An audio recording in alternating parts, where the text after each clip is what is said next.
Scheherazade Stories. Tonight's story is about watching and being watched. The report arrived at 3:17 a.m. That alone was unusual.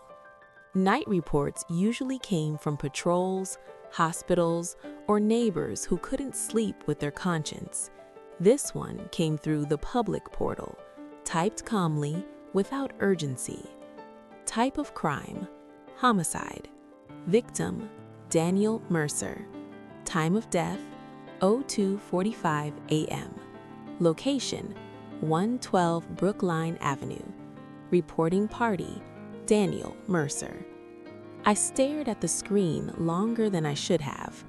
People file false reports all the time. Drunks, pranksters, people trying to force the police into noticing them.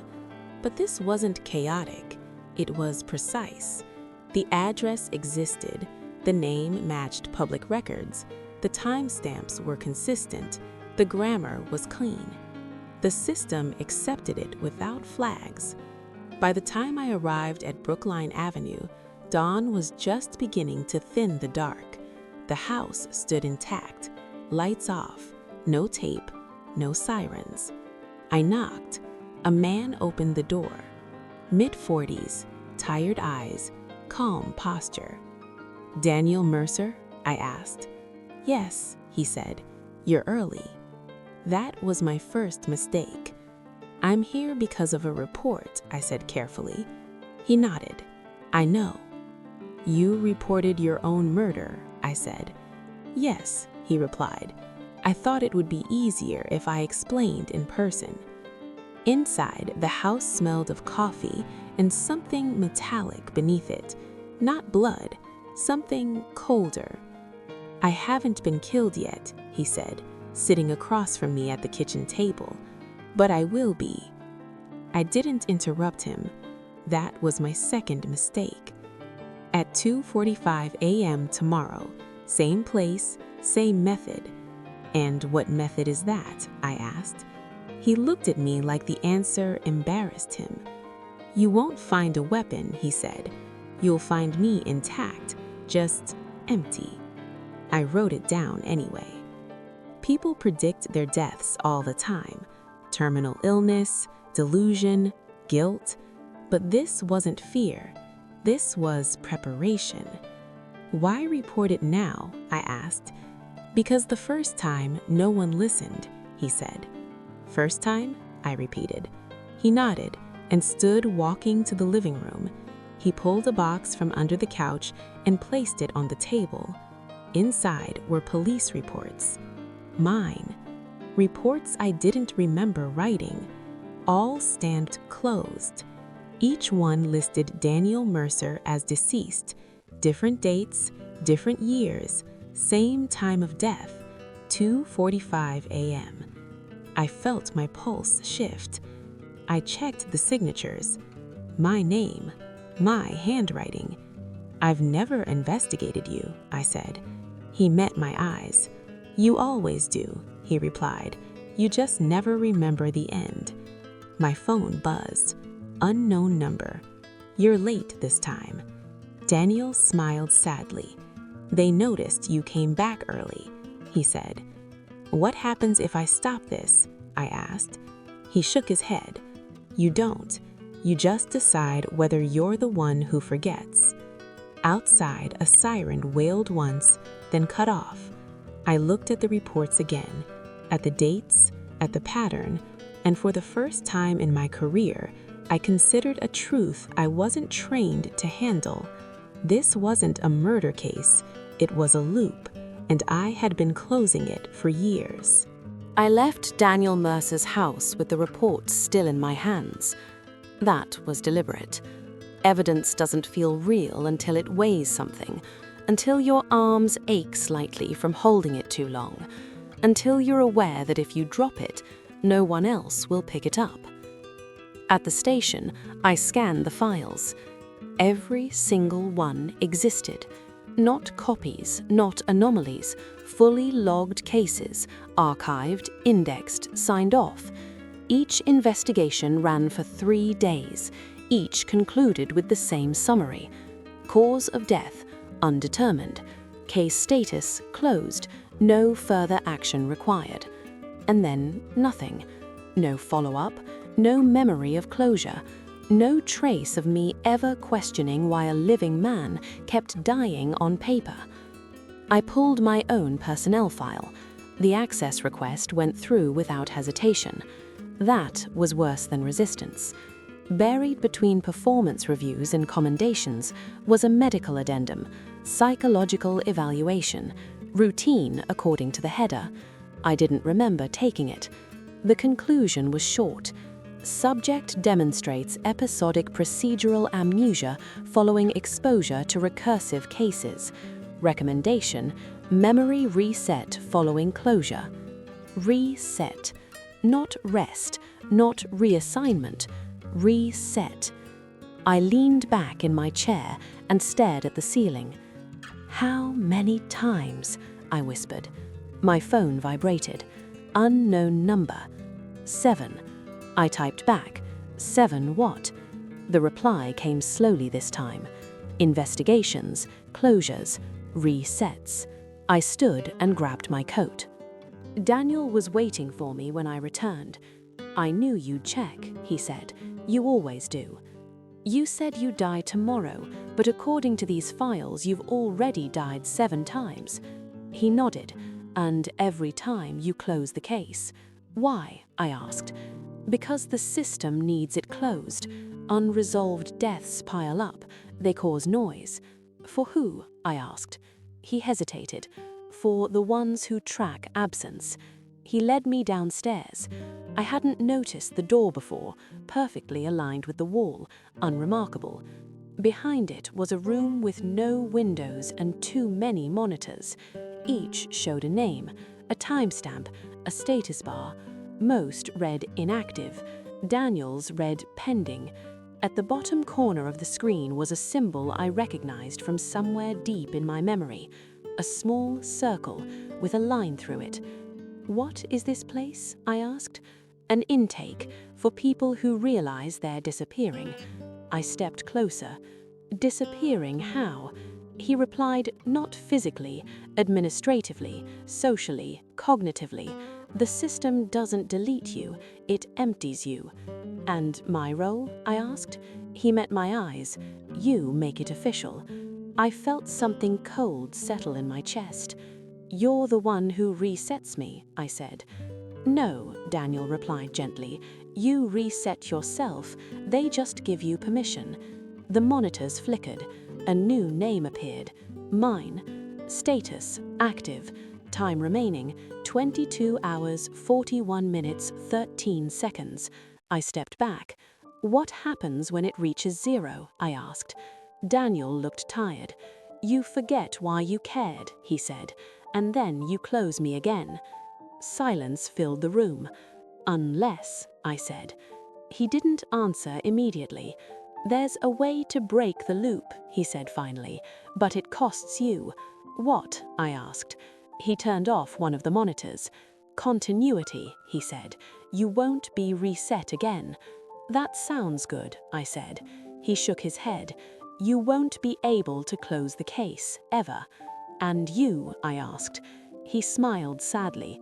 "I won't survive another open cycle." Upstairs, a clock chimed. 2:45 a.m. was getting closer. Daniel looked at me. "So, do you want to remember, or do you want me alive one more time?" I stayed. That was the first divergence. Every previous version of this investigation ended with me leaving the house, filing the paperwork, and letting the clock run out. That's what the reports showed. That's what the system expected. This time, I pulled a chair into the basement and sat across from Daniel Mercer as the seconds ticked down on the monitor. 22:39:02. "You've never stayed before," Daniel said quietly. "I know. That's why I am now." The screens around us began to behave strangely. Status bars jittered. Names blinked in and out like the system was struggling to decide whether they still belonged. "You're causing overlap. They don't like continuity." "Who's they?" I asked. He hesitated, then spoke carefully. "Think of them as custodians, not of people, of absence. They manage the weight of unresolved loss." "That's not a job," I said. "It is when loss becomes measurable," he replied. A new alert flashed on the largest screen. "Procedural exception detected." I felt it then, the pressure behind my eyes, the same sensation I remembered now from the medical report, the reset trying to assert itself. "You're starting to forget," Daniel said. "No, I'm starting to remember."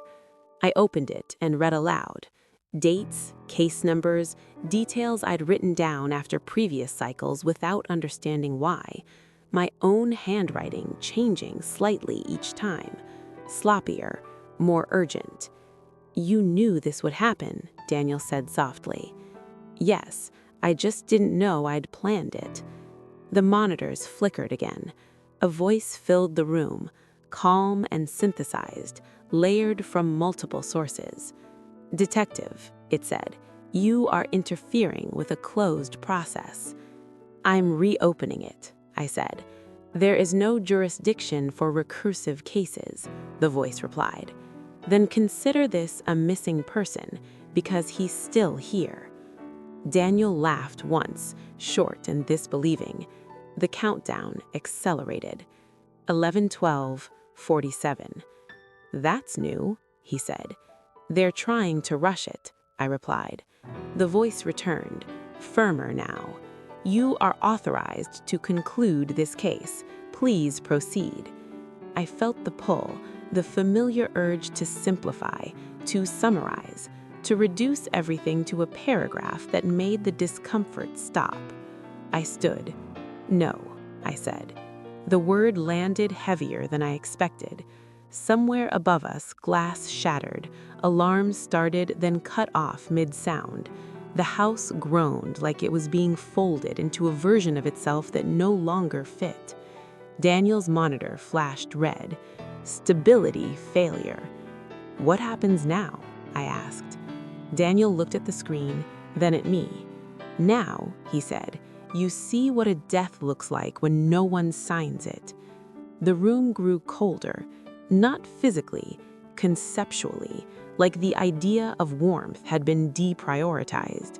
Names vanished from the screens, not fading, snapping off, one by one. "This isn't just me," I said. "No, it never was. I'm just the one who noticed early." I thought of the other names, the inactive ones, people who'd been processed quietly, emptied without ceremony. "How many cycles before me?" I asked. Daniel didn't answer. He didn't need to. The largest screen split into windows, replaying fragments of previous investigations. Me arriving, me asking the same questions, me leaving. 7 times. Then something new. Me staying. The system stuttered. Critical loop error. The voice returned, strained now. "You are degrading the archive." Good, it was built on forgetting. The countdown froze. 00:00. Nothing happened. Daniel's eyes widened. "I didn't," he started. The monitors went dark. All of them. The house fell silent. We stood there, waiting for something final, a collapse, an intervention, a reset. None came. For the first time since I'd known him, really known him, Daniel Mercer was just a man in a basement, alive past his scheduled absence. He laughed, long and shaky. "I think," he said, "you broke it." I wasn't so sure. My head throbbed, memories pressed in from all directions, unfiltered, faces, names, cases that never properly ended. "This isn't over," I said. "No," Daniel nodded, "but it's different now." Upstairs, dawn began to push through the windows.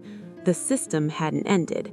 It had lost certainty, and somewhere in that uncertainty was a question it couldn't answer anymore. What happens when the person who closes the case refuses to forget? The city didn't notice right away. That was the strangest part. No sirens, no emergency alerts, no sudden shift in the air that said something fundamental had broken. Morning came the same way it always did, with delivery trucks and commuters and people convincing themselves that continuity was proof of safety. Daniel and I stood in the basement as the light crept down the stairs.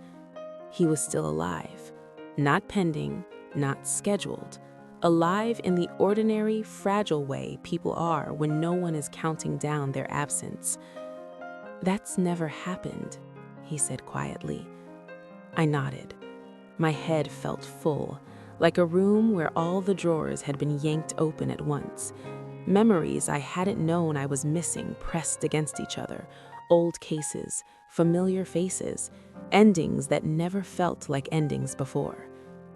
"You broke the loop," Daniel said again, like he needed to hear it out loud. "I interrupted it," I replied.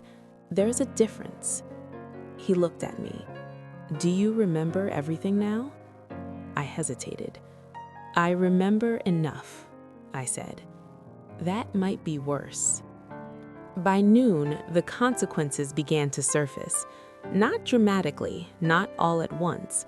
A woman showed up at the precinct asking why her husband's death certificate listed a time of death that never happened. A clerk flagged a case marked closed that suddenly had no conclusion attached to it. 3 different departments filed conflicting reports about a man who, according to one database, had died 8 years ago, and according to another, had just renewed his driver's license. The system was trying to reconcile contradictions it had never planned to see again. My supervisor called me in. She didn't yell, she didn't accuse. She just looked tired. "You didn't close it," she said. "No," I replied. "That case stabilizes a lot of things. You know that now." "I know what it costs," I said. She leaned back. "And you decided that cost wasn't acceptable." "I decided it shouldn't be invisible," I said. She studied me for a long moment. "Then you can't stay," she said finally. I nodded. I'd known that part already. Daniel left the city that afternoon. No protection detail, no official clearance, just a backpack and a quiet understanding that the farther he went from places that measured absence, the safer he'd be. Before he left, he handed me something, a thin folder. "Don't open it yet," he said. "What is it?" I asked. "My report," he replied, "the one you never finished." "Why keep it?" I asked. "So someone remembers that it existed." After he was gone, the system adapted. It always does. The monitors didn't come back online. The intake room was sealed under a renovation order. The medical addendum disappeared from my personnel file like it had never been written. But not everything could be put back. Some cases refused to stay closed. People remembered conversations they'd been told were finished. Families questioned timelines that no longer lined up. A few names resurfaced in ways that didn't fit neatly into any database. Noise returned. Not enough to collapse anything. Enough to make forgetting inconvenient. I opened Daniel's folder weeks later. Inside was a single page handwritten. "If you're reading this, I'm still alive. If I'm alive, you did the right thing. If you're not sure, check whether they asked you to forget." I folded it and placed it in my notebook. I don't work missing persons anymore. I teach now. Procedure, ethics, the dull parts people skip because they assume justice is dramatic. I teach them how closure works, how systems prefer endings that don't require witnesses. And I tell them one thing I learned the hard way. Death isn't always when a body stops. Sometimes it's when everyone agrees to stop remembering. And sometimes all it takes to save a life is one person who refuses to close the file, even when the system insists the case has already been solved.